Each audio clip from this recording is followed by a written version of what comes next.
गगनबावडा तालुक्यातील वेसर्डे परिसरात विहिरीत पडून एका गव्याचा मृत्यू झाल्याची घटना नुकतीच समोर आली। मात्र या घटनेनंतर वन विभागाने दाखवलेल्या घाई गडबडीमुळे आणि निष्काळजीपणामुळे त्यांच्या कारभारावर आता गंभीर प्रश्नचिन्ह निर्माण झाल्याचा आरोप वेसर्डे गावचे सरपंच संतोष गुरव यांनी केलाय। वन विभागाचा सावळा गोंधळ पुन्हा एकदा उघडकीस आला आहे। सरपंच संतोष गुरव यांनी व ग्रामस्थांनी दिलेल्या माहितीनुसार वेसर्डे परिसरातील एका विहिरीत गवारेडा पडल्याचं स्थानिकांच्या निदर्शनास आलं। विहिरीत पडल्यामुळे या गव्याचा मृत्यू झाला होता। घटनेची माहिती मिळताच वन विभागाचे कर्मचारी घटनास्थळी दाखल झाले।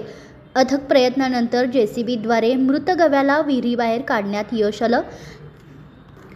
मात्र वेसर्डे येथील घटनेत वन विभागाने कोणत्याही प्रकारची पशुवैद्यकीय तपासणी किंवा पोस्टमॉर्टम न करताच मृत गव्हाला जेसीबीच्या सहाय्याने थेट जमिनीत पुरले। याबाबत ग्रामस्थांनीही आश्चर्य व्यक्त केले। वन विभागाच्या या कृतीमुळे संशय निर्माण झाल्याचे संतोष गुरव यांनी सांगितले। या प्रकरणाची गंभीर दखल घेऊन या प्रकारची चौकशी करावी अशी मागणी संतोष गुरव व ग्रामस्थांनी केली आहे।